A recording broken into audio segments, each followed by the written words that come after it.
Hi everybody, it's Kelly again with Homesteading Hints, and today we're going to be kind of talking about how we're going to go about expanding a flower bed that we have, or about just making a new flower bed. We'll give you some ideas on that and just some different ways of going about doing things to expand your flower beds and make it fairly simple. And usually our ways are a lot simpler than they can be. We're trying to get it, methods where you can keep your weeding to a minimum and just get good plant growth and stuff like that. So this is how I've started on the edging of the bed. This used to be, and still, well, it is a bed that, as you can see, we have peonies along the entire side of the house. This is the west side of the house, and we're going to expand it out here to the edging, which is along our driveway here. I went ahead and put this stone edging in. I've gone, well, that's not quite halfway, but I'm about halfway done with it. And as you can see, the edging, I went ahead and cut it down in. I sprayed the sod first, I guess, with Roundup, which I don't usually like to use Roundup too much, but in a flower bed it doesn't bother me too much compared to if it's in our vegetable garden. I will refuse to use it in there, but in the flower beds it's not a huge deal because we're not going to be eating that kind of stuff. So we did kill off the grass with Roundup, and then as I was saying, we went ahead and I went ahead and have cut out each of the stones, and as you can see, I've dug down on the inside to make a decent edge to catch the mulch. We'll be putting mulch in here once we have the flowers in and things like that. And then on the outside, we went ahead and made it closer to the edging into the gravel. Now there's a bunch of gravel that's kind of been encroached in on grasses here. I'm sure the grass will continue to stay here a little bit, so I made it so that the lawnmower tires can set up on the edging and you don't have to do any trimming. So one way to kind of save some time and go with a little bit simpler techniques on that. Can you do something other than Roundup, or how else? Well, yes, you could use say plastic. If you could get a roll of plastic, you could roll it out on here and just set it down with some stones and leave the plastic there. Usually use clear plastic that allows the heat to come in, the sun to come in, and it'll germinate seeds. First it'll torch everything that's green in here, so just because it'll get probably 150, 160 degrees underneath that plastic. It'll cause everything to germinate underneath. When it germinates, all the seeds will start coming up, and it'll hit them again, just basically burn them up too, so they'll germinate and die again, and it will keep the moisture out of there during that time, so you will just have a really dry area that's just been basically burned. You're burning everything underneath of the plastic. And that works really good as well, but it takes a little bit more time. This stone I got from work, and just kind of ended up, this was something that we were going to do, and I had it planned a little bit later on, but the stone came available a little bit sooner than I was ready for. But so I'm just going to go ahead, and that's why I've started on it now. And so I'm kind of showing you the whole area that we're doing. What we're going to do is we are going to plant everything very thick in here. We are going to put more peonies in because that's one of our favorite plants. We're going to put more daylilies in. Love those as well. Both are easy, not a whole lot of trouble type plants, either one of them. So we're going to also put mums in. That's going to give us some fall color. See, we're also trying to figure out plants that are going to give us color at different times of the year throughout the different stages. And the earliest one at this point will be peonies. My guess is we will probably add tulips or daffodils in certain spots as we go. I don't know if we're going to do that this fall or maybe next fall. Those are things that you put in for the fall, for the earliest spring blooms that you could get. After that will be the peonies, and we have a rhodo that is going to end up over there, and it's a dwarf rhodo. So there'll be a couple of shrubs, and then there's a rhodo. There's a weeping pussy willow that I got from Ted. He decided to change one of his beds, and he just said I could have that one. So it ends up kind of being a focal point on the corner of the house there. It's going to be surrounded again by different perennials. We're going to put mums in for the fall. And of course, the daylilies are during the midsummer type of towards late summer. I'm thinking about putting a juga, which is a ground cover, and it's a dark purple ground cover around, and let that fill in any of the areas that maybe aren't grown in quite as good, or in areas that there's a little bit more space needed, because you do have to figure when you're doing this kind of stuff that you are figuring on what size a peony is going to get to after a point, or a daylily is going to get, not what size you put it in the ground as, because they're going to probably encroach another 3 times larger than what most of your envisioned areas are going to be, or if you buy the plant as such. We are buying actually peony rootstock, so we're going to have 12 of them in here, plus I believe there's 11 across here, so we're going to have 12 more kind of spaced in throughout. We're planning on about 12 of the mums, which those should come in. Those will come in as a plant, obviously, and I don't remember if I think they're going to be 1 gallon plants, but they will get, they're called mammoth mums, so they're going to get probably upwards in the 2 to 3 foot round. They're going to stay in a round bunch. So will the peonies, and daylilies do that as well. So there'll be some decent differentiation in there, but we want them close enough to grow together to where it's going to smother the weeds out. Now we are on the west side. Right now we have an area that's pretty shaded. We are planning on removing the trees on this side, the other side of the driveway here, but we are going to replace them with a few more shade trees just to shade the house a little bit better on the high end. Some of them, they get 25, 30 foot tall. So this will be shaded, semi-shaded again, but it's going to be sunny for a little while before then. Any of those plants that I named off is all fine with good sun, and there will be sun here from basically about 11 o'clock till at least 3 o'clock, even after we get the trees in. So there'll be a decent 4-hour period with sun that's kind of mixed in through the rest of the afternoon. During that time of the morning will be pretty shady on this side, and it always has been. As you can see, the peonies do real well. I think the biggest thing on peonies that happens for us is we don't water any of them, and we don't have a whole lot of extra moisture that gets on them during this time of year. So there's powdery mildew that happens a lot on peonies. Most of those are in a little moisture area. This area dries off fairly quickly and stays fairly dry, and as you can see, the peonies do real well. We've had very good luck with peonies, and enjoy all the different kinds. There are Itos, there are different kinds of other peonies that all really have nice blooms on them. So I can show you real quick what I've been doing, and as you can see, I laid everything out and butted up against each other so that I can see where I'm going to be cutting my trench.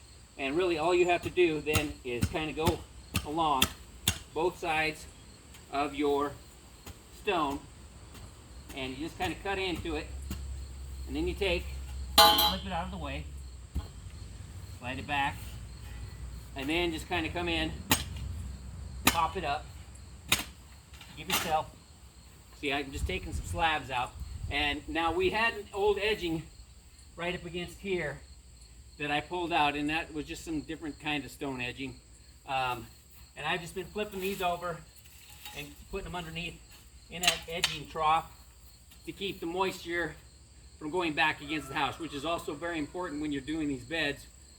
Don't have the slope towards the house. Very bad idea unless you like to have stuff running in your basement or in the foundation of your house. So I'll just go ahead and basically this has a lot of stone mixed in it from the driveway. Over all the years, I don't know how many years there's been stone on the or gravel on the driveway, but probably for as long as the house has been here. So basically, that's the initial part of it. I will have to dig this down deeper and level it out, which I won't do right now, but it's a very simple process. I do have, as you can see, there's a lot of rock in here, a lot of gravel rock. I'll toss that all into there. If we decide to, we can leave this side and make it a wider driveway. It's more of a kind of a, I suppose you could say it's a parking area if we have you know, a number of guests over or things like that. So this area right here is just kind of more or less unimportant. It's we have to mow it occasionally, but it stays fairly dry and it has gravel mixed in it, so it doesn't really get out of hand or anything like that. But then you just flip the rock over and make sure your edges are lined up. So this one, once it flips over, will be lined up. The inside, not as important. As you can see, there are some different sizes. They're butted up here. This size is overlapped a little bit on the inside. Not as important on the inside as the outside. I like to keep the line fairly close on the outside. That way it doesn't look like an odd jog as you're going through. So just keep the outside one fairly straight. And what I did on this is these stones were either already cut or they had a certain edge to them already. And I just utilized the edge I had. You can take a stone saw and go ahead and cut. As you can see, this one has been cut with a stone saw, but I just used it as the angle that it has and matched some other ones up with it and basically puzzle pieced it together, which is worked out fine. And as you can see, it kind of goes pretty good all the way around the corner. It'll go on the north side of the house. I think we'll probably end up putting a few hostas in over there, but it's simple. Now I know that a lot of the landscapers, and if I was doing this at a landscaping site, I would do it as well, would put chipped limestone on the bottom of this. Once they got it down to a certain level, they'll actually take it down a little bit lower, fill it with a little bit of chipped limestone, so then when you flip it, you can kind of work it in. Plus it will drain off a little bit of the extra water so that you're not going to get freezing and heaving in the wintertime. I'm not too concerned about that, considering all the gravel that's already in the area. I think I'll have enough drainage where it probably won't be too much of a problem anyway. If I have to, I can come back where I see any problems and go ahead and pop them back out of there, dig down, put some chip limestone in, flip it back on, and call it good there. It does make it a little bit easier to level it, but it really isn't that hard on anyways, so it works out pretty good. As you can see, we have the edge there again for the mulch that we're going to put in. Now you can use whatever kind of mulch you want. My preference is probably hardwood. Reason for that is just because hardwood breaks down and gives back to the soil a lot better than most mulches. Cedar is a very good non-breaking down mulch. I mean, it just takes a lot longer to break down, which is fine if that's what you would like to have, is not having to replace it so often, but it doesn't give as many nutrients to your plants. You can use rock if you want. In fact, I've seen this kind of rock used or other kind of bigger rock. I don't like to use it. I don't even like to recommend it. Reason is because there's a couple of reasons for that. Number one is rock gets way hotter than mulch.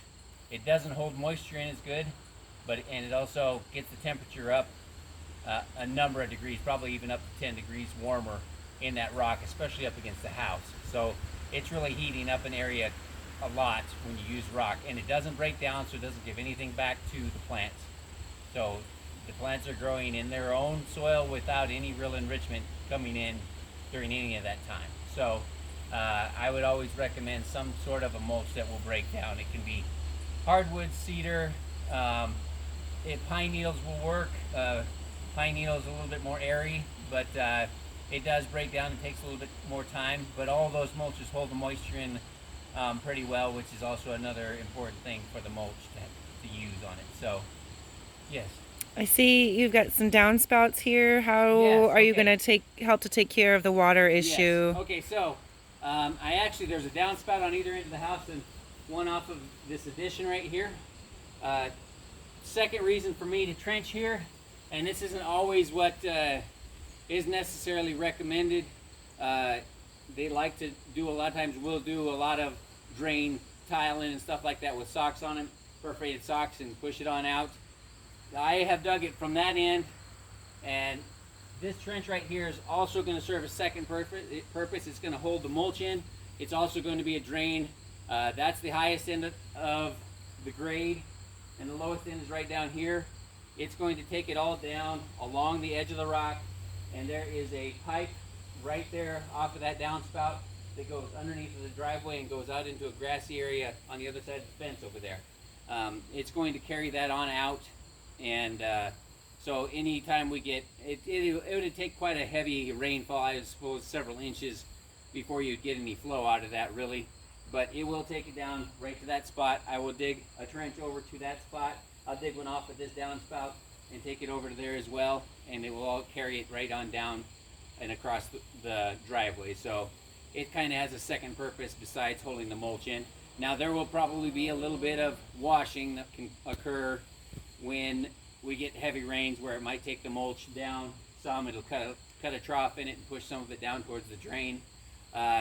That'll be something that I can just deal with by raking it back across.